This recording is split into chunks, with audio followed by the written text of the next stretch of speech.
어두운 밤이 되면 하늘에 불이 켜집니다. 수천 개의 불꽃이 타오르는 빛의 향연인 이 풍경의 아름다움은 어린아이부터 노인에 이르기까지 모든 관람객을 끊임없이 놀라게 합니다. 우주의 각 세부사항은 동시에 무한한 웅장함의 원천이자 복잡성의 절정입니다. 그것은 놀라운 질서로 남아있습니다. 우주라는 광활한 바다의 작은 입자에 불과한 인간은 항상 우리와 매우 가까우면서도 동시에 매우 먼 이 세계를 경외하고 이해하고자 노력해왔습니다. 여행자 여러분, 오늘 우리는 우주의 가장 위대한 신비를 찾아 우주의 경계를 탐험하기 위해 떠납니다. 새로운 모험을 떠나기 전에 영상에 좋아요와 채널을 구독해주세요. 모두에게 감사드리며 즐거운 여행 하시길 바랍니다.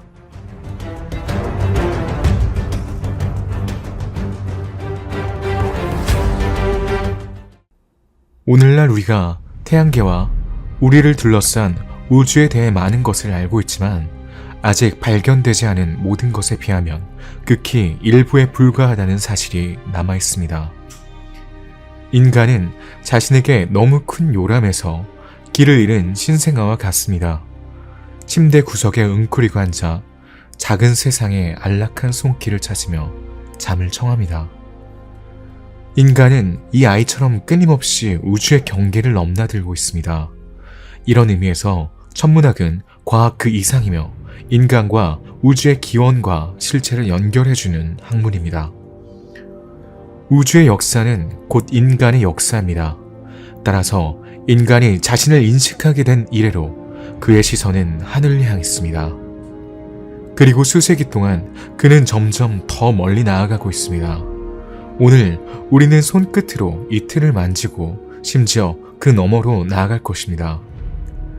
인간은 관측 가능한 우주의 한계를 넘은 적이 없지만 과학을 통해 다양한 각도에서 우주를 볼 수 있습니다.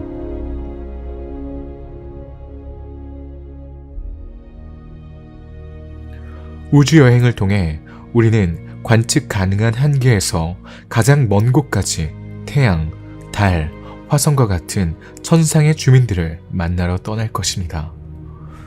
그런 다음 우리가 인식하지 못하는 우주를 상상하는 이론을 분별하기 위해 저 너머에 문을 밀 것입니다. 우주는 계속 존재해왔으며 앞으로도 존재할 모든 것의 전체로 정의됩니다. 과학적 관점에서 우주는 시공간에 분포된 물질과 에너지의 전체로 이해됩니다. 그러나 우주는 무엇보다도 우리가 각자가 관찰할 수 있는 것, 즉 태고적부터 우리의 시선을 사로잡고 호기심을 자극하는 찬란하게 반짝이는 별들로 장식된 거대한 푸른 캔버스가 우리 위에 그려진 것입니다.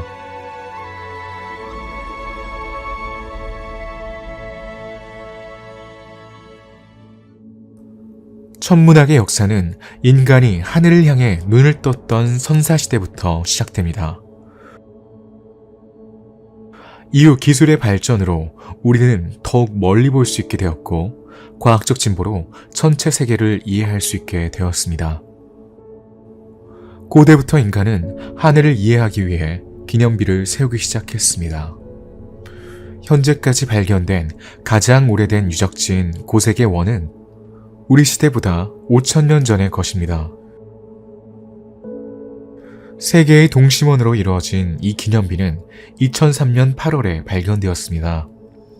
울타리에 있는 3개의 구멍은 동지와 하지에 해가 뜨고 지는 시간에 해당합니다.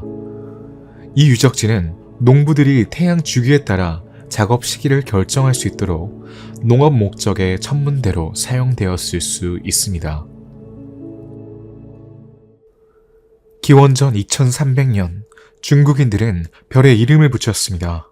500년 후 바빌로니아 사람들은 천문 관측을 기록하고 보관하는 별 목록을 만들었습니다.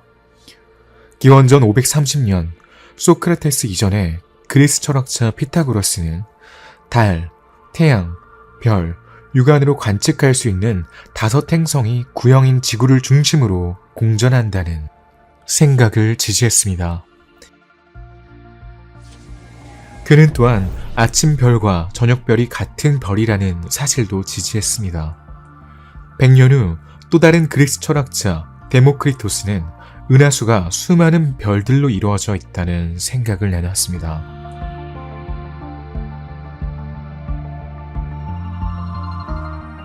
중세까지 발견은 서로 이어졌습니다.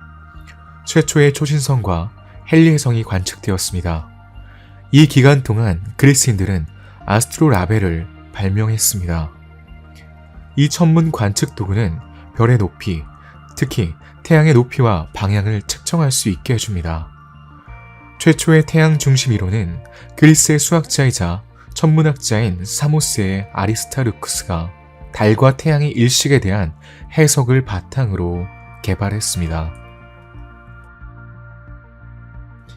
140년에 천문학자 조지 프톨레마이오스는 당시의 모든 천문학적 지식을 모아 지구를 우주의 중심에 두는 지동설을 종합적으로 제안한 고대 저작인 알마게스트를 저술했습니다.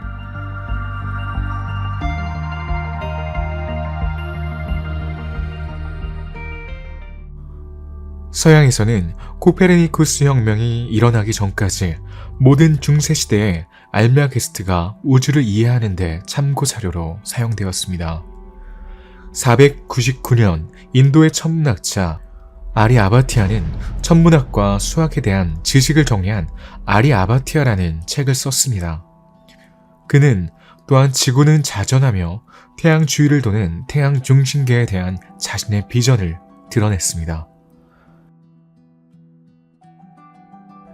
천년대에는 몇 년 동안 계속 보이는 초신성이 관측되었습니다. 1444년 독일의 니콜라스 듀큐는 당시에는 주목받지 못했지만 이후 코페르니쿠스 혁명이 일어났을 때와 같은 고급 천문학적 개념을 발표하는 작품을 출판하였습니다. 그는 또한 우주의 무한성에 대한 주제를 다루기도 했습니다. 15세기 코페르니쿠스 혁명입니다. 폴란드의 천문학자 니콜라스 코페르니쿠스는 태양 중심설을 제안하고 옹호했습니다. 따라서 지구와 태양계의 다른 행성들은 태양을 중심으로 공전합니다. 그의 비전은 우주의 표현을 근본적으로 바꿔놓았기 때문에 혁명이라는 이름이 붙었습니다. 그때까지 지배적이었던 프톨레마이오스의 지동설은 점차 폐기되었습니다. 코페르니쿠스의 이론은 과학계의 혁명을 일으키고 우주에서 인간의 위치에 대한 또 다른 비전을 제시합니다. 17세기 초 천체망원경은 천문학의 전환점이 되었습니다. 그때부터 하늘을 관측할 수 있게 되었죠. 갈릴레오는 망원경 덕분에 금성의 위상과 목성 주위를 도는 4개의 행성을 발견했습니다. 망원경으로 관측한 결과는 프톨레마이오스가 코페르니쿠스 체계를 지지하기 위해 제안한 체계를 결정적으로 위험에 빠뜨렸습니다. 1619년 서로 공전하는 쌍성들이 발견되면서 우리 행성계 외에 다른 행성계가 있을 것이라는 추측이 다시 불붙었습니다. 1668년 아이작 뉴턴은 거울 망원경을 발명했습니다. 영국의 천문학자이자 물리학자인 그는 유리렌즈 대신 광택이 나는 금속으로 만든 포물선 거울로 빛을 집중시키는 것을 상상했습니다. 따라서 관찰할 물체의 겉보기 크기가 커집니다. 뉴턴은 또한 중력 상대성 이론을 비롯한 수많은 이론 덕분에 유명해졌습니다. 이 근본적인 상호작용은 우주의 대규모 구조를 결정합니다. 중력은 무엇보다도 우리를 지구에 붙잡아두는 지구의 인력, 중력, 우주에 있는 천체들의 구형성 등으로 나타납니다. 천문학 분야에 대한 뉴턴의 공헌은 상당하며 점차 우주에 대한 새로운 이해로 이어집니다.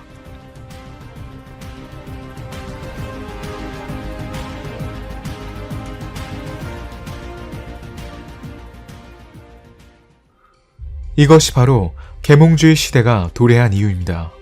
광학기기가 발명된 이후 과학적 발견이 이루어지면서 이 시기는 교육받은 사람들이 과학적 발견을 공유하고 토론하고자 하는 열망으로 가득 차게 됩니다.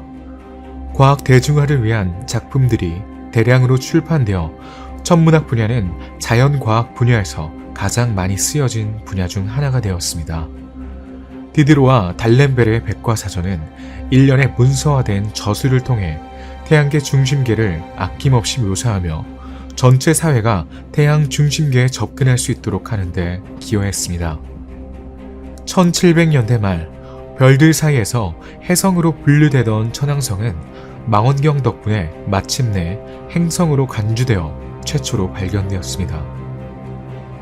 천왕성의 발견으로 토성에 의해 제한되었던 태양계의 한계가 확장될 수 있었습니다.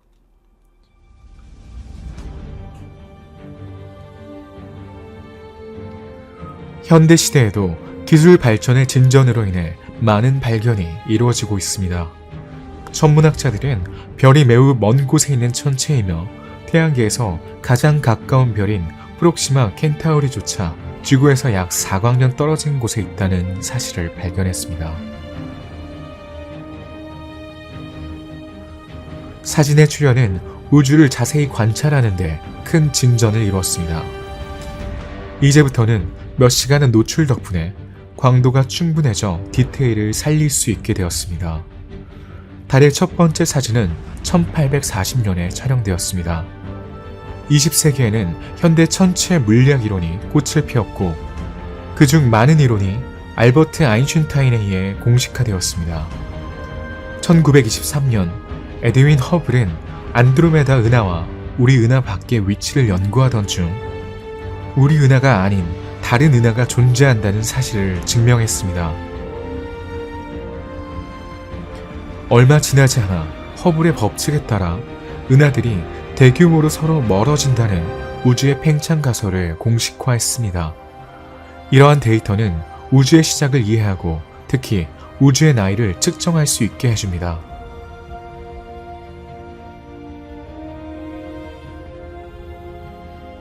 전후에는 전파 천문학이라는 새로운 접근법이 등장했습니다. 이 천문학 분야는 무선 주파수를 사용하여 하늘을 관측한다는 것을 다룹니다. 즉, 카메라와 컴퓨터의 도움으로 별과 행성을 빛으로 연구하는 대신 분석하기 위해 포착되는 것은 방출되는 전파가 될 것입니다. 이 연구를 위해서는 1971년에 최초로 사용된 전파 망원경이라고 하는 무겁고 위협적인 장비가 필요합니다. 전파 천문학은 우리 은하의 구조, 태양의 물리적 과정 또는 우주의 우주론적 매개 변수의 정밀도와 같은 특정 분야를 더 잘 이해할 수 있게 해줍니다. 동시에 소련과 미국 간의 치열한 경쟁으로 특징 지어지는 우주 탐사에서는 천문학의 진보를 상징하는 주요 사건들이 관찰되었습니다. 인간은 달 위를 날고 걸었습니다. 그러나 오늘날 달 너머의 우주는 인간을 발견의 세계로 불러들이는 또 다른 우주입니다. 탐사선과 우주 왕복선을 통해 연구 범위가 넓어졌습니다. 우주 물질의 구성과 먼 천체에 대한 조사는 계속되고 있습니다. 카이퍼 벨트 너머의 해왕성 천체 목록은 점점 더 길어지고 있으며 현재까지 알려진 행성에서 우리와 같은 형태의 생명체가 발달했을 가능성도 배제할 수 없게 되었습니다. 우주에 대한 이해의 거대한 퍼즐이 서서히 모습을 드러내며 언젠가는 우주가 어떻게 형성되었을지 이해할 수 있게 될 것입니다. 오늘날 대다수의 과학자들은 우주의 기원과 형성을 설명하는 우주론적 모델에 동의하고 있습니다. 빅뱅은 100억 년에서 200억 년 전에 일어난 거대한 폭발로 우주의 공간, 시간, 물질, 에너지가 생성되었다는 이론입니다. 138억 년 전 이 격렬한 폭발로 우주의 모든 물질이 한 지점에서 나타났습니다. 그 물질은 엄청나게 빠른 속도와 높은 온도에서 10초에서 34초마다 크기가 2배로 커지고 공간이 만들어지는 놀라운 속도로 발전했습니다. 물질과 반물질 입자로 변환된 에너지는 양성자와 중성자가 생성될 수 있는 아주 작은 부분을 제외하고는 대부분 파괴됩니다. 몇 분 안에 이들은 융합하여 수소와 헬륨 핵을 형성합니다. 30만 년 후 이 핵은 전자를 포획하여 원자를 형성합니다. 그 후 우주는 수소와 헬륨 구름으로 가득 차게 됩니다. 이제 광자는 자유롭게 움직이며 투명한 우주의 시작을 알립니다.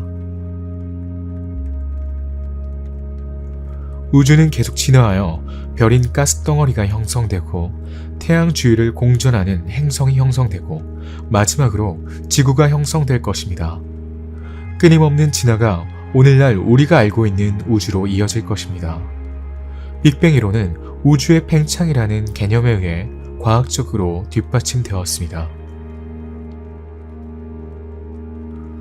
우주론에서 우주의 팽창은 은하 사이의 거리에 의해 정의됩니다.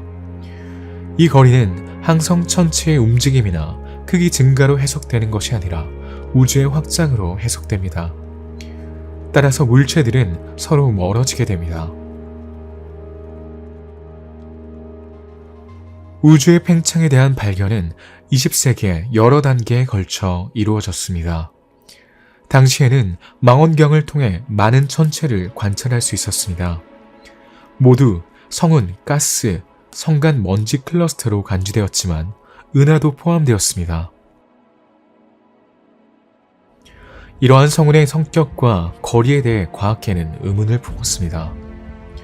1914년 미국의 천문학자 베스토 슬리퍼는 이 유명한 성운이 지구에서 멀어지는 경향이 있다는 것을 발견했습니다.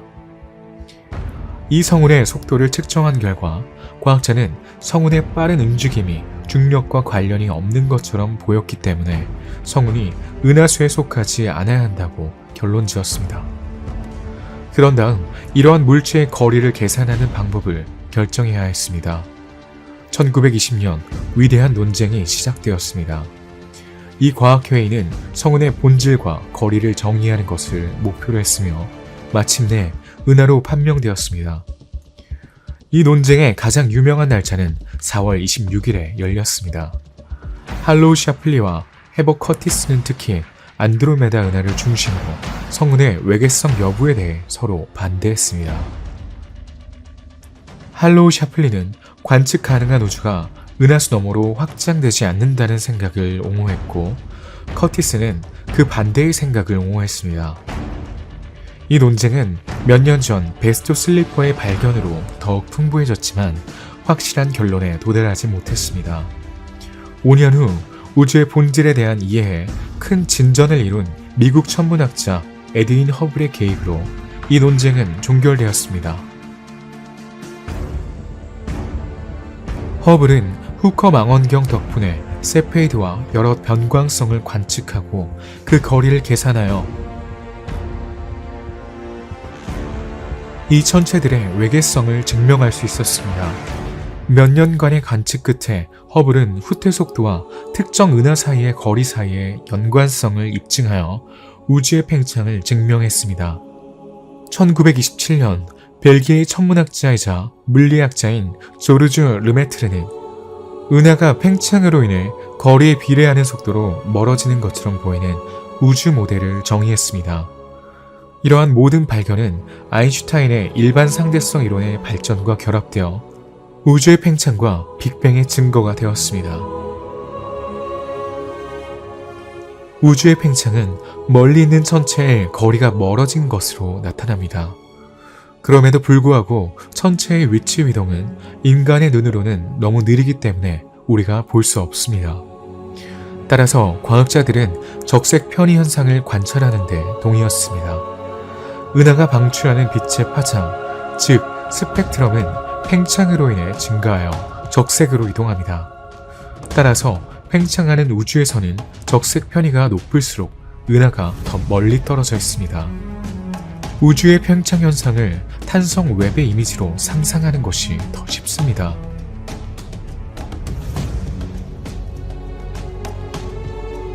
그러면 두 가지 계획이 가능합니다.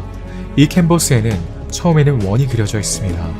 캔버스를 당기면 캔버스가 커지고 그려진 원도 크기가 커지는 것을 볼 수 있습니다. 두 번째 단계에서는 같은 캔버스에 딱딱한 원을 붙입니다.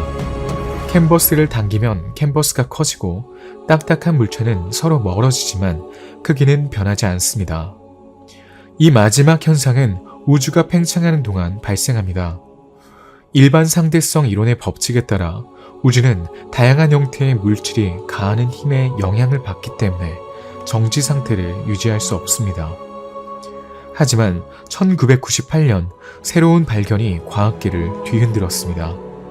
우주가 팽창하고 있을 뿐만 아니라 이 팽창이 지속적으로 가속화될 것이라는 사실이 밝혀진 것입니다. 빅뱅의 초기 이론은 팽창이 느려질 것으로 예측했지만 우주의 역사에 대한 연구는 반대로 팽창의 가속화를 입증했습니다. 가장 그럴듯한 해석은 우주 전체를 채우고 음압으로 인해 반발 중력으로 작용하고 비정형적인 방식으로 작동하는 가상의 에너지인 암흑에너지와 관련이 있습니다. 이 발견은 이전에 상상했던 우주의 운명에 의문을 제기합니다.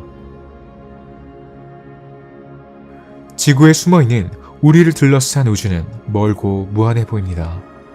하지만 과학의 발전과 우주 탐사 덕분에 이제 우리는 우주에 접근할 수 있게 되었습니다.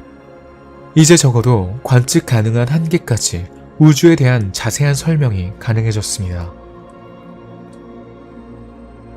우리가 진화하는 행성계는 태양계입니다. 태양계는 우리 은하의 일부이며 별이 형성되는 지역인 오리온 암에 위치하고 있습니다. 태양계는 별인 태양과 그 주위를 도는 다양한 천체들로 구성되어 있습니다. 그 중에는 수백 개의 위성을 가진 8개의 행성과 5개의 외소 행성, 수십억 개의 작은 천체가 있습니다. 대부분의 역사에서 인간은 행성계의 개념을 알지 못했습니다. 그에게 지구는 우주의 중심에서 움직이지 않고 독특한 종류입니다. 나중에 낮과 밤의 교대를 설명하기 위해 과학자들은 태양이 지구 주위를 돌고 있다고 생각할 것입니다.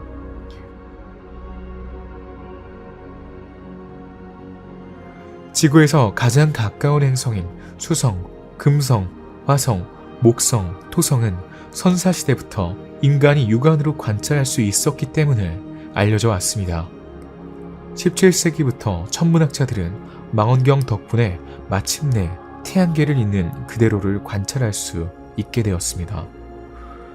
갈릴레오는 망원경을 통해 달의 크레이터와 같은 다른 천체의 세부 사항을 최초로 관찰한 사람 중 한 명입니다. 이러한 획기적인 관측은 니콜라우스 코페르니쿠스가 발전시킨 태양 중심 모델에 대한 아이디어를 정당화했습니다. 물리학, 천문학, 우주론은 큰 발전을 이루었고 태양계를 더 잘 이해할 수 있게 되었습니다. 1755년 엠마누엘 칸트와 피에르 시몽 드 라플라스가 제시한 가설에 따르면 태양계는 46억 년 전 가스 구름인 태양 성운에서 형성되었다고 설명합니다. 태양계를 구체적으로 표현하기 위해 먼저 태양이라는 별이 타오르고 있는 모습을 상상해 봅시다. 우리 행성계의 중심별인 태양 주위를 도는 8개의 행성, 5개의 외소 행성, 오늘날 우리가 알고 있는 수백만 개의 소행성들이 있습니다. 75%의 수소와 25%의 헬륨으로 구성된 태양은 전체 질량의 99.8%를 차지하는 태양계에서 가장 무거운 천체입니다. 그 구성과 중심부의 극한 조건으로 인해 이 별은 기원전 5세기 중엽 그리스 철학자 클라조메네스의 아낙사고로스가 정의한 불덩어리와 완벽하게 유사합니다.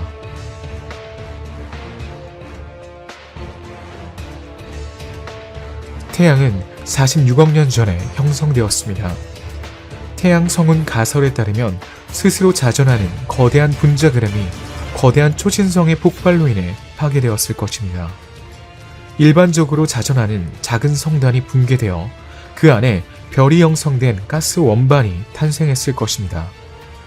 이 별들의 보유권에서 우리 태양이 나타났습니다. 태양은 수명의 절반에 이르렀습니다. 수소가 모두 소진되면 태양은 돌이킬 수 없을 정도로 구조가 변하고 적색 거성 단계에 접어들 것입니다. 더 커지면 수성, 금성, 지구를 흡수할 것입니다.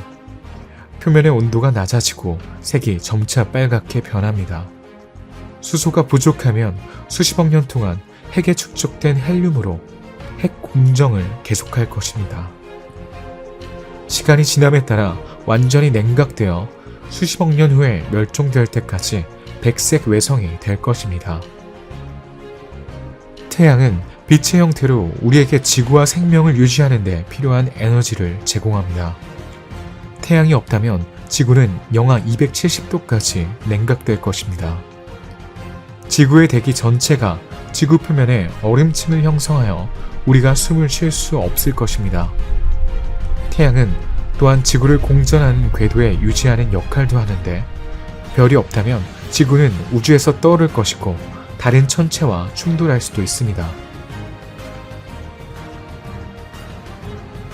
태양에 가장 가까운 천체는 수성입니다. 수성은 태양에 가깝기 때문에 관측하기 어렵습니다. 햇볕이 잘 드는 쪽에서는 430도까지 올라갈 정도로 매우 뜨겁지만 그늘에서는 온도가 영하 180도까지 떨어질 수 있습니다. 다음으로 도착하는 금성은 태양과 달 다음으로 우리 태양계에서 가장 밝은 별이라고 알려져 있습니다. 흔히 양치기의 별이라고 불립니다. 열이 강렬하고 화산 활동이 매우 활발합니다. 이 행성은 화학 성분과 밀도가 비슷하고 크기가 거의 같기 때문에 오랫동안 지구와 가장 유사한 행성으로 여겨져 왔습니다. 이제 금성을 떠나 우리가 사랑하는 지구에 도착합니다.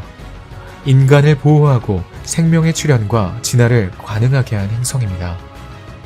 지구의 나이는 45억 4천만 년으로 추정됩니다. 비교적 젊은 지구의 표면은 여러 지각판으로 나뉘어져 있습니다. 지구의 대기는 주로 질소와 산소로 구성되어 있으며 아로근과 이산화탄소와 같이 풍부하지 않은 가스가 미량 포함되어 있습니다. 오늘날 지구는 생명체, 지능이 출현할 수 있는 최적의 조건을 갖춘 우주에서 유일하게 알려진 행성입니다. 유일한 위성인 달인 약 30만 킬로미터의 궤도를 돌고 있습니다. 광학기기가 없어도 우리가 이미 잘 관측하고 있는 달을 살펴봅시다. 자연위성은 자신보다 큰 다른 천체, 행성 또는 외소행성 주위를 공전하는 천체로 정의됩니다. 위성은 공전하는 행성과 동시에 형성되거나 후자에 의해 포착된 별일 수도 있고 별과 행성의 충돌로 생성되었을 수도 있습니다. 달의 형성을 설명하는 가장 유력한 가설은 거대한 충돌입니다. 화성과 유사한 원시 행성인 테이아와 원시의 지구 충돌로 인해 지구 주변에 많은 양의 파편이 전이되어 투사되었을 것입니다. 이 잔해의 일부가 뭉쳐서 약 1세기 후에 달이 형성되었을 것입니다. 달은 이제 많은 우주 탐사의 목적지였기 때문에 우리가 잘 알고 있는 위성이 되었습니다. 지구에서 달에 도달하려면 단 3일만 여행하면 됩니다.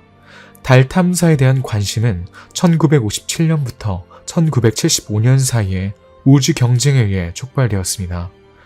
냉전이 한창이던 당시 미국과 소련은 달 정복을 목표로 치열한 경쟁을 벌였습니다. 그 결과 1959년 달의 첫 비행이 실현되었고 10년 후 인류 최초로 달 표면에 발을 디딘 사람이 탄생했습니다. 오늘날 100개가 넘는 로봇이 분석하고 12명의 인간이 방문하면서 인간은 그것을 알기 시작했습니다.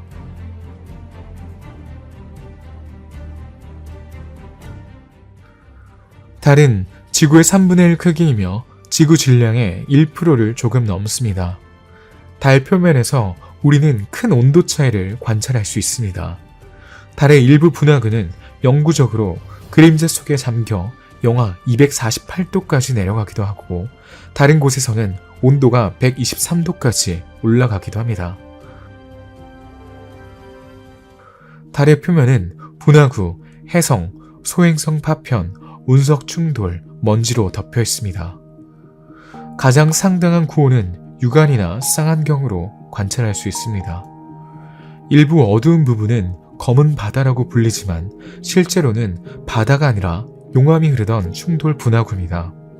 많은 화살이 달의 표면을 덮고 있으며 과거에는 분명히 활화산이었지만 지금은 모두 휴화산입니다. 달의 대기인 외기권은 인간이 숨을 쉴 수 없는 환경입니다. 달은 스스로 자존하며 지구 주위를 공전합니다.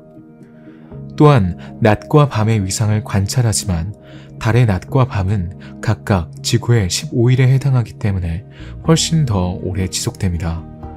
화산 활동의 수면에도 불구하고 지질학적으로 볼 때 달은 진동이 기록되어 있기 때문에 죽은 것이 아닙니다. 달이 없다면 지구의 자전이 교란되고 기후가 완전히 불안정해질 것입니다. 조수 간만의 차도 약해지고 밤이 더 어두워서 삶의 균형에 상당한 영향을 미쳤을 것입니다. 단기와 중기적으로는 달이 없는 삶이 초래한 결과는 불행하지만 재앙은 아닐 것입니다. 그러나 장기적으로는 지구의 거주 가능성에 전적으로 의문이 제기될 것입니다.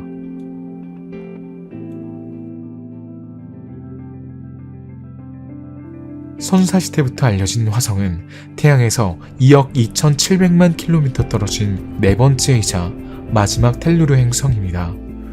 육안으로 볼 때 연한 주황색을 띠기 때문에 붉은 행성이라는 별명이 붙었습니다.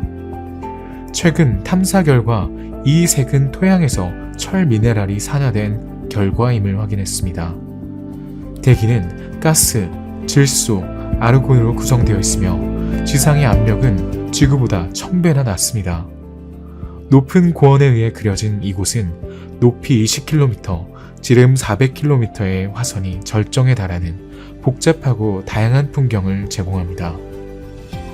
태양계에서 가장 높은 산인 높이 22.5km, 폭 648km의 올림푸스 몬스 옆에 보호소가 있습니다. 또한 표면에는 2500km가 넘는 거대한 단층인 발레스 마리네리스 단층이 있습니다. 일부 사진에서는 강바닥과 지류가 있는 것처럼 보이기 때문에 화성에서 한때 물이 흐르고 있었을 것입니다. 화성은 대부분 암석과 금속으로 이루어져 있습니다. 평균 기온은 영하 63도 정도입니다. 쭉이 약간 기울어져 있는 화성은 계절의 영향을 받습니다. 매우 더운 여름에는 30도에 이르지만 저온은 영하 140도에 이르므로 과거에는 더 따뜻하고 습하고 액체 물이 저장되어 있었을 가능성이 있지만 추운 행성입니다. 구름이 눈에 띄지 않게 존재하지만 강수량은 없습니다. 그 표면은 만년설, 화산, 협곡으로 구성된 풍경이 있는 거대한 추운 사막과 비슷합니다. 일부 지역은 과거 호수의 존재를 연상시킵니다. 대기의 산소가 너무 약하기 때문에 공기는 사람이 숨을 쉴 수 없습니다. 이는 오랜 기간 동안 전체 승무원에게 산소를 공급할 수 있는 시스템이 필요하기 때문에 화성에서 계획된 우주 임무의 어려움 중 하나입니다. 이런 의미에서 인내심은 붉은 행성에 존재하는 이산화탄소로부터 산소를 생산하는 데 성공한 이후 큰 진전을 이뤘습니다.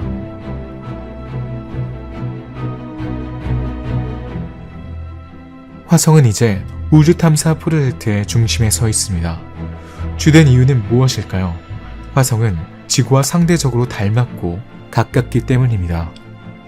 이 행성은 식민지 개척을 위한 영토로 보이며 정착하지 않을 이유가 없습니다. 자전 주기와 크기가 지구와 매우 유사합니다. 화성은 실제로 우리 행성보다 1.9배 작습니다.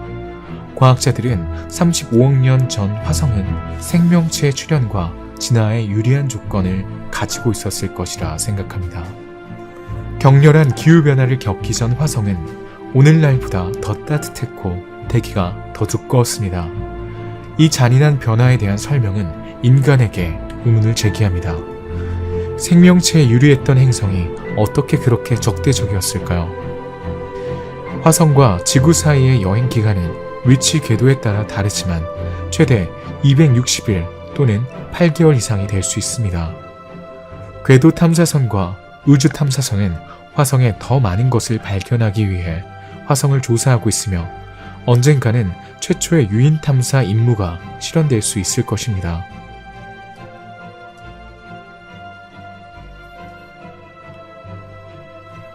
다음 행성인 목성에 도달하기 전에는 소행성 때가 있습니다.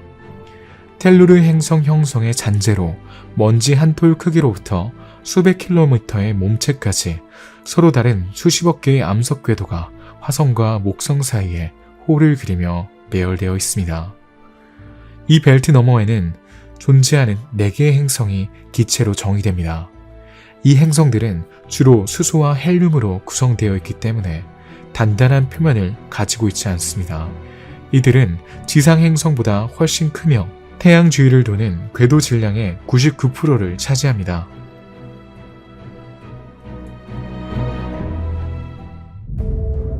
우리는 지금 태양, 달, 금성에 이어 하늘에서 4번째로 밝은 천체인 목성 행성에 착륙하고 있습니다. 목성은 모든 행성 중 가장 큰 행성입니다. 태양으로부터 평균 7억 7,800만 킬로미터 떨어져 있으며 별에서 나오는 빛이 도달하는데 43분이 걸립니다.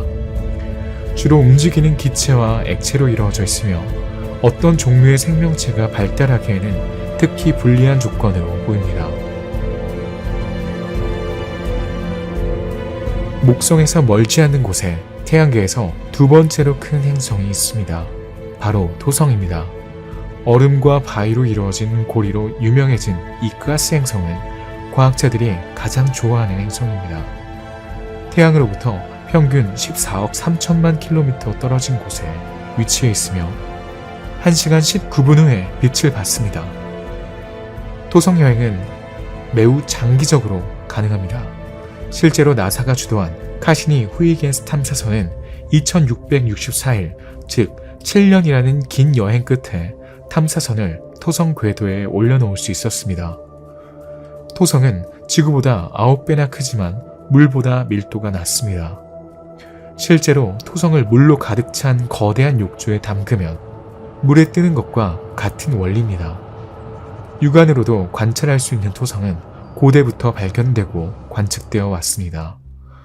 목성과 마찬가지로 토성의 몸체는 본질적으로 기체와 액체로 구성되어 있어 구체적인 탐사에는 실용적이지 않습니다. 카시니 후이겐스 탐사선의 우주 탐사선은 토성 대기권으로 잠수하는 여정을 치명적으로 끝내면서 그 대가를 치렀습니다. 행성은 태양에서 멀어질수록 더 추워지며 토성도 평균 기온이 영하 140도에 달하는 예외는 아닙니다. 태양계의 다른 행성들과 비교했을 때 토성을 더욱 특별하게 만드는 화려한 고리, 즉 행성고리에 대해 다시 한번 알아봅시다. 목성, 천왕성, 해왕성 등 여러 행성에 행성고리가 있지만 가장 먼저 발견되어 가장 중요한 것은 토성의 행성고리입니다. 1610년 처음으로 토성을 관측한 갈릴레오는 토성을 2개의 위성을 가진 행성으로 정의했습니다. 2년 후 관측 도구가 개선되면서 그는 이번에는 고리를 2개의 반타원으로 규정하게 됩니다. 40년 후 천문학자이자 물리학자인 크리스티안 후이겐스는 위성이 아니라 고리로 둘러싸인 별을 묘사했습니다. 19세기 말까지 이러한 발견은 서로 이어져서 작은 입자로 이루어진 여러 개의 고리가 존재한다는 사실을 밝혀냈습니다. 천왕성의 고리는 1977년, 목성의 고리는 1979년, 해왕성의 고리는 1984년에 확인된 이후 다른 행성 주변에 고리가 존재한다는 사실이 밝혀진 것은 아주 최근의 일입니다.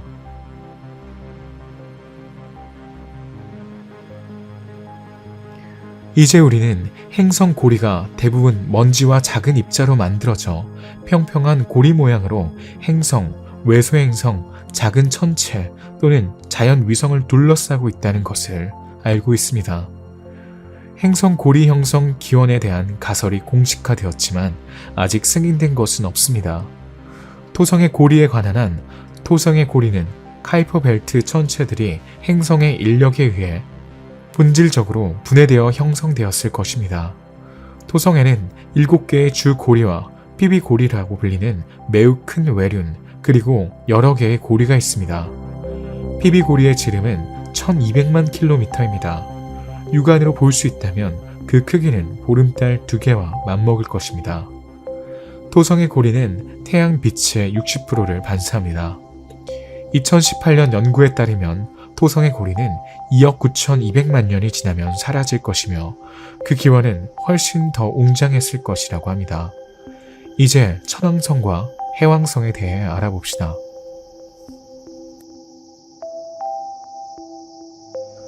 매우 희미한 빛을 내기 때문에 육안으로는 거의 보이지 않는 천왕성은 현대에 와서야 발견되었습니다. 천왕성은 물, 메탄, 암모니아와 같은 휘발성 물질로 이루어져 있어 천체 물리학에서는 얼음이라고 불리는 물질로 이루어져 있기 때문에 해왕성과 함께 거대한 얼음 행성으로 간주됩니다. 대부분의 행성이 팽이처럼 움직이는 반면 천왕성은 궤도를 구르는 것처럼 보입니다. 이는 천왕성의 자전축이 궤도를 기준으로 80% 기울어져 있기 때문인데 이는 태양계가 형성된 이래로 만들어졌을 것으로 추정되는 특이점입니다. 16억 2,700만 킬로미터 떨어진 이웃에 있는 두 번째 얼음 거대 행성 해왕성은 수학적 계산을 통해 발견되었습니다. 수학자 장 조셉 우르뱅 르 베리에는 천왕성에서 관측된 운동의 이상현상을 이해하려고 노력하던 중 해왕성의 존재를 추론했습니다. 해왕성의 구성은 천왕성의 구성과 비슷합니다. 해왕성의 푸른색은 대기 중에 존재하는 메탄이 붉은 빛을 흡수하기 때문입니다. 해왕성은 지구보다 4배 더 크고 17배 더 무겁습니다. 태양계에서 가장 빠른 해왕성의 바람은 시속 2000km가 넘는 속도에 도달할 수 있습니다. 그렇다면 태양계에는 어디에서 끝날까요? 과학자들은 이온과 전자의 플라즈마 흐름인 태양의 태양풍이 성간 매질에 의해 멈추는 시점을 태양계의 한계로 정의합니다. 천문학에서는 이 현상을 헬리오파우즈라고 부릅니다.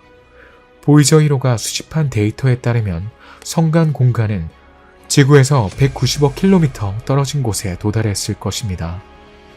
그러나 태양계 이후에도 모험은 계속됩니다.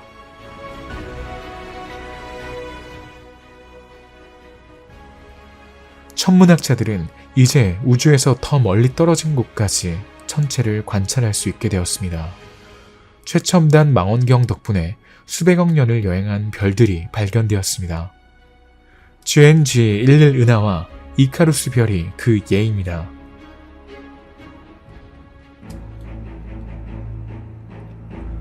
관측 가능한 우주의 가장자리에서 작은 은하가 빛나고 있습니다.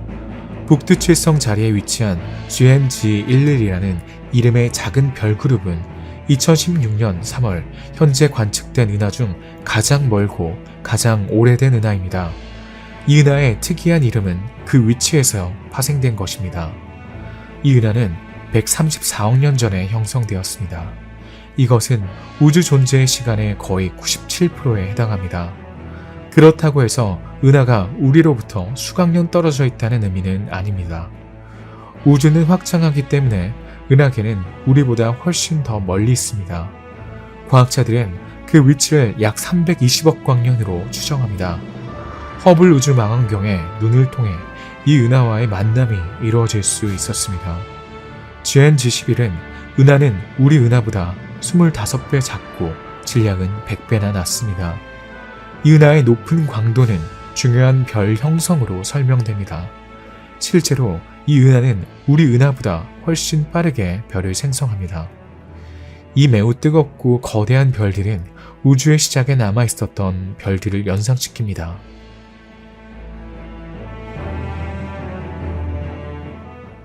이카루스는 지금까지 관측된 가장 먼 별에 붙여진 이름입니다. 우리 태양보다 훨씬 크고 밝은 이 별의 빛이 지구에 도달하는데 90억 년이 걸렸습니다. 이카루스는 우주의 나이가 30% 정도 되었을 때 우리에게 나타났습니다.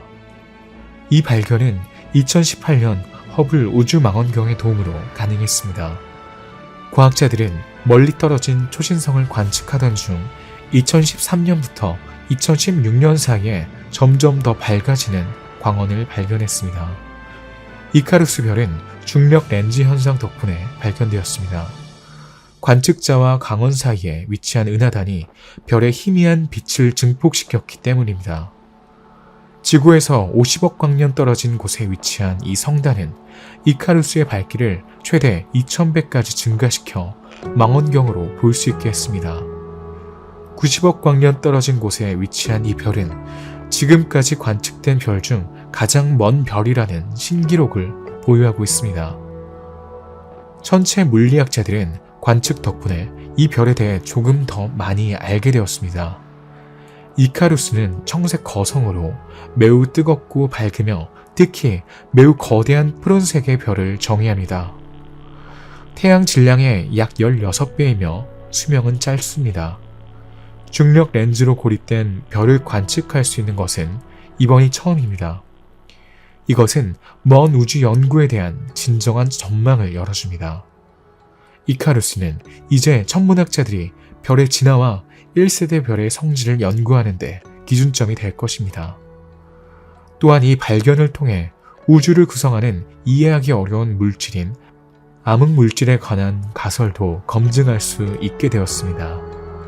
실제로 별에 의한 폭발과 거대 천체에 의한 폭발을 구별함으로써 연구자들은 여전히 매우 신비한 이 물질의 구성에 대한 가설을 개발할 수 있었을 것입니다.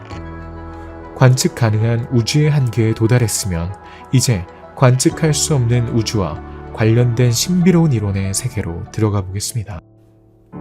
빛이 우리에게 되돌아오고 인간이 알고 있는 모든 것 너머에는 우주는 유한한가라는 의문이 남아 있습니다. 과연 한계가 있을까요? 인간이 무한대로 걸을 수 있다면 언젠간 벽에 부딪히게 될까요? 무한이라는 개념은 그 수나 크기에 제한이 없거나 경계가 없는 것을 한정하려고 할 때 등장합니다. 수학뿐만 아니라 철학, 형이상학, 심지어 신학에서도 무한에 대한 접근은 역사에 뚜렷한 흔적을 남겼으며 각 발견마다 관점의 급진적인 진화를 암시했습니다.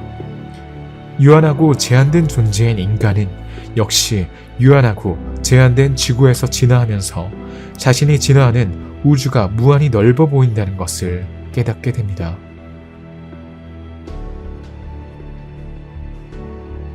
하지만 자연의 물리적인 현실에서 무한에 대해 어떻게 이야기할 수 있을까요? 현재로서는 우주가 유한한지 무한한지 절대적으로 확언할 수 있는 과학적 데이터는 없습니다. 우주의 역사, 기능, 미래를 이해하기 위해 우주의 설명을 투영하려는 이론만이 존재할 뿐입니다. 우주의 유한성 또는 무한성은 우주의 기하학적 구조와 밀접한 관련이 있습니다. 아마도 닫힌 우주라는 가설에서 우주는 구의 모양을 가질 것입니다.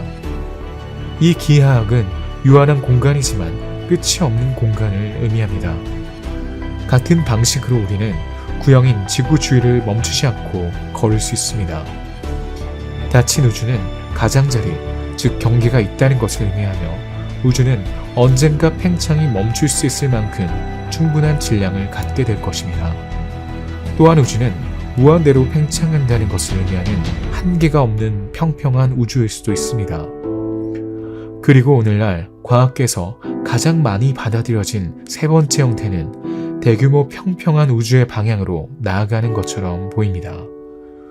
우주론적 배경에 대한 연구는 반복이 아닌 변칙을 관찰했는데 이는 우주가 평평하지만 복잡하거나 구겨진 모양을 가지고 있음을 암시할 수 있습니다. 평평한 우주라는 개념은 무한한 우주라는 개념과 양립할 수 있습니다. 우리는 육안으로 하늘을 바라보기만 해도 무한한 광활한 우주를 볼 수 있습니다. 하지만 기술과 과학의 발전으로 인간은 얼마나 멀리 별을 향해 나아갈 수 있을까요?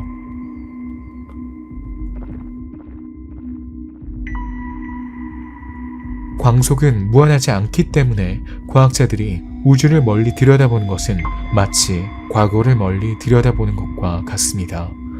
유한한 빛의 속도와 우주의 유한한 나이의 연관성은 인간에게 아무것도 보이지 않는 통과할 수 없는 한계, 즉 우주의 지평선을 결정합니다.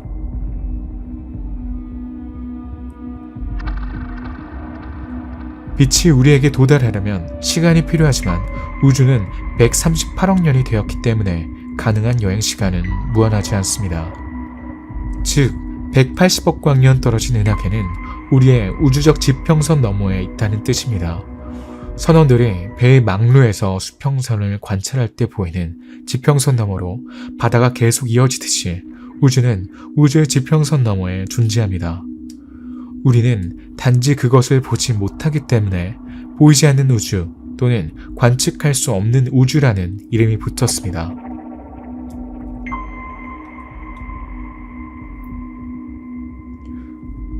우주 지평선의 위치는 우주의 팽창과 밀접한 관련이 있습니다. 실제로 우주가 움직이지 않는다면 지구에서 138억 광년 떨어진 곳에 위치한 물체가 방출하는 광자를 감지할 수 있습니다. 그러나 우주의 팽창으로 인해 광자를 방출하는 문제의 물체는 빛이 이동하는 동안 멀리 이동했습니다. 결국 그것은 우리에게서 138억 광년 이상 떨어진 곳에 위치하게 됩니다. 이것이 바로 우리의 우주 시야에서 물체가 서서히 사라지는 방식입니다. 부풀어 오른 풍선 표면의 자국처럼 우주를 구성하는 물체들은 우주 지평선의 경계를 지나 우리 시야에서 사라질 때까지 서로 멀어지고 있습니다. 너무 빨리 멀어지기 때문에 빛이 더 이상 우리에게 도달하지 않습니다. 관측할 수 없는 우주에 휩싸여 더 이상 존재하는 것은 보이지 않아서가 아니기 때문에 다음과 같은 것들이 연구의 매력적이고 매혹적인 주제가 되고 있습니다. 하지만 보이지 않는 우주의 이 부분에는 무엇이 포함되어 있을까요?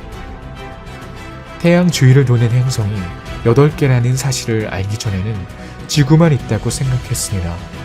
은하수에 수천억 개의 태양이 있다는 사실을 알기 전에는 은하수가 유일무이하다고 생각했습니다. 관측 가능한 우주에 수십억 개의 은하가 있다는 사실을 발견하기 전에는 우리 은하가 유일한 은하라고 생각했습니다. 이제 인간이 관측 가능한 우주의 한계에 도달하는 것은 불가능하지만 많은 과학자들은 그 너머에 무엇이 있을지에 대한 이론을 개발하고 있습니다. 그 중에서도 다중우주라고 불리는 수많은 우주가 존재한다는 주장이 힘을 얻고 있습니다.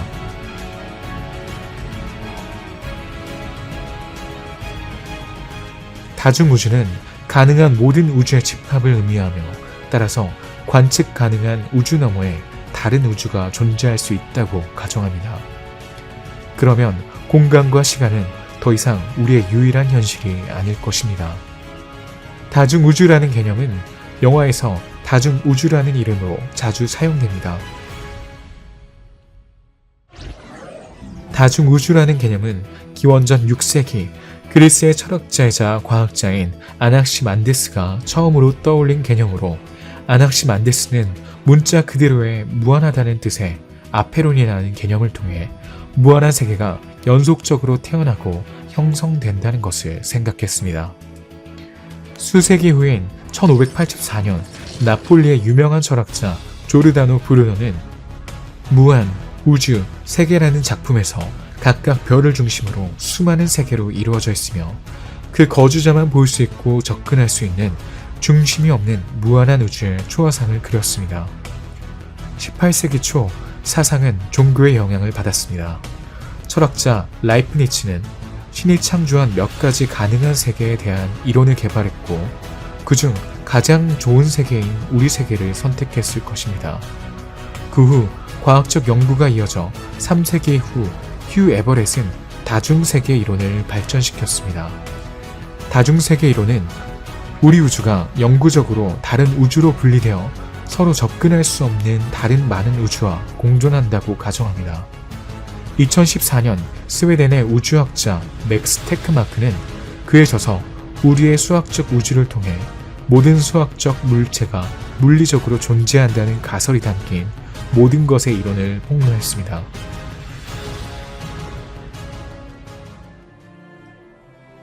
맥스 테크마크는 다중우주를 여러 단계로 정교하게 분류했는데 우리가 사는 우주는 그중 아주 작은 부분입니다.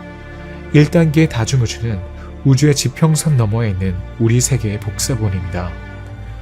첫 번째 수준의 다중우주는 아인슈타인의 일반 상대성 이론에서 비롯됩니다. 일반 상대성 이론은 물질의 존재가 별의 활동에 미치는 영향을 설명하는 이론입니다. 아인슈타인은 평평하고 무한한 우주를 가정했지만 빛의 속도는 유한하기 때문에 우주의 일부분만 관측할 수 있습니다. 따라서 이 이론은 우주의 지평선 너머에 우리와 동일한 물리법칙을 따르는 다른 세계, 심지어 그 거주자까지 우리와 똑같은 우주의 버전이 존재한다는 것을 암시합니다. 이 이론에 따르면 우주의 지평선 너머에 또 다른 당신이 바로 지금 이 순간 다른 우주의 지구에서 이 영상을 보고 있을 것입니다. 언젠가 이 두 사람을 만나게 할 수 있을까요? 그렇지 않습니다. 수십억 킬로미터 떨어져 있기 때문에 그러한 대면 회의가 열릴 가능성은 거의 없습니다. 이 이론은 가장 쉽고 대중적인 우주론적 모델, 즉 물질의 규칙적인 분포를 의미하는 곡선이었고 무한한 공간을 해석한 것입니다.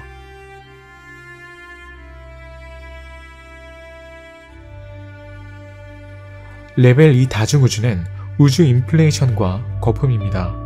이 이론은 오늘날 우주의 탄생에 대한 설명에 가장 근접하기 때문에 과학계에서 가장 많이 받아들여지고 있습니다. 우주 인플레이션이라고 불리는 이 다중우주 모델에서 우주는 관측 가능한 우주의 존재 초기에 매우 빠른 가속 팽창 단계를 거쳤을 것입니다.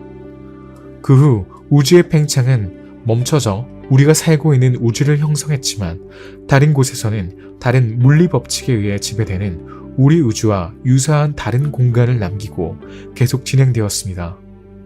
그러면 우주는 인플레이션 단계에 따라 수많은 거품이 서로 연결되어 생겨나는 모양을 갖게 됩니다. 만약 거품 우주가 추축하여 소멸한다면 다른 우주가 다른 법칙에 따라 생성될 것입니다. 이것이 바로 영원한 인플레이션의 원리입니다. 우주 인플레이션으로 나타나는 다중우주는 형성되는 각 우주가 고유한 법칙을 가지고 있다고 가정합니다. 따라서 살 수 있거나 적대적인 수많은 현실이 존재할 것입니다.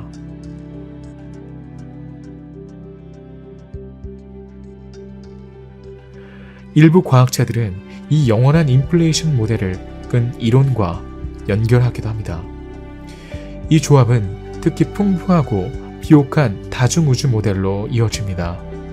이렇게 형성된 우주는 각각 독립적인 물리적 구조를 가지며 다양한 법칙과 사실을 낳을 것입니다. 어쩌면 다른 우주의 다른 지구에 있는 당신은 이 영상을 보고 있는 것이 아니라 산속을 걷고 있을지도 모릅니다.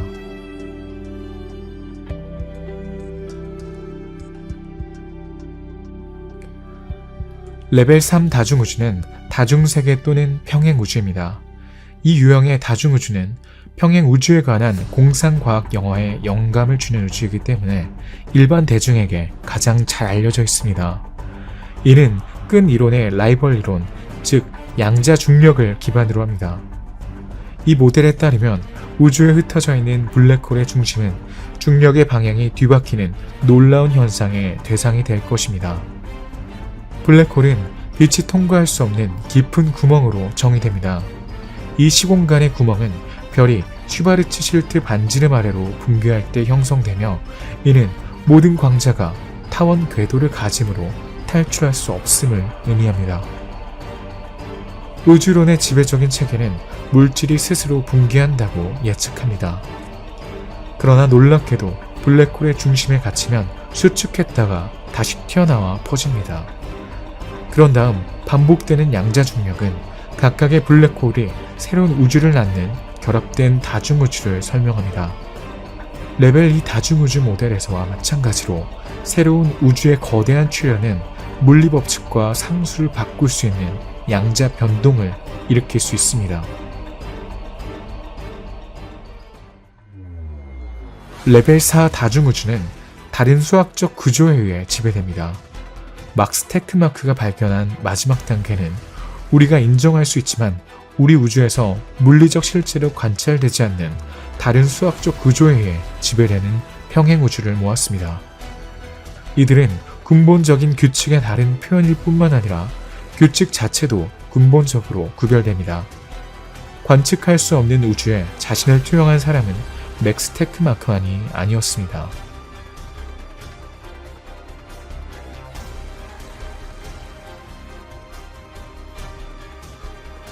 휴 에버렛은 1930년에 태어난 미국의 물리학자이자 수학자입니다. 에버렛 해석이라고도 불리는 그는 다중세계 이론으로 유명해졌습니다. 일반 시스템은 결정론적으로 진화하고 측정하기 어렵지만 양자 시스템도 결정론적으로 진화하지만 측정하면 임의의 결과가 나옵니다. 이 문제를 양자 측정 문제라고 합니다. 에버렛의 해석은 우주가 분열한다는 것입니다. 따라서 여기서 사실이 아닌 것은 다른 우주에서 사실이 될 것입니다. 따라서 우리의 세계는 소립자 수준의 확률의 결과일 뿐입니다. 동전 던지기 게임에서 앞면이 나오거나 뒷면이 나올 확률을 잠시 상상해 봅시다. 동전이 공중에 던져집니다. 이때 앞면과 뒷면 모두 같은 확률을 갖습니다. 동전이 앞면에 떨어지면 뒷면에 떨어질 확률이 실패했다는 뜻입니다. 다른 세계에서는 동전이 뒷면에 떨어지면서 동시에 두 세계가 분리됩니다. 에버렛의 해석은 작용과 반작용의 원리를 기반으로 합니다. 평행우주의 존재를 지지하는 이론을 개발하기 위해 노력한 또 다른 물리학자는 안드레이 린데입니다. 올해 74세인 이 러시아 과학자는 1982년 우주 인플레이션에 관한 다양한 연구에 영향을 받아 영원한 인플레이션 현상을 제안했습니다. 따라서 이 우주 인플레이션은 우주의 일부 영역에서 멈추고 다른 영역에서는 계속될 것입니다. 인플레이션이 끝나면 영역은 다시 구의 형태로 닫혀 우주 거품을 낳을 것입니다. 다중우주의 특징은 절대 만나지 않는다는 것입니다. 인플레이션이 멈추면 새로운 우주가 나타납니다. 그러나 각 우주 주변에서는 인플레이션이 계속되고 팽창이 계속되어 우주의 내부 팽창 속도보다 훨씬 빠른 속도로 우주들이 서로 멀어집니다. 우주는 물속의 기포와 같아서 기포 자체가 팽창하는 속도보다 훨씬 빠르게 팽창합니다. 따라서 거품은 결코 만날 수 없습니다. 그리고 다른 우주들도 마찬가지입니다.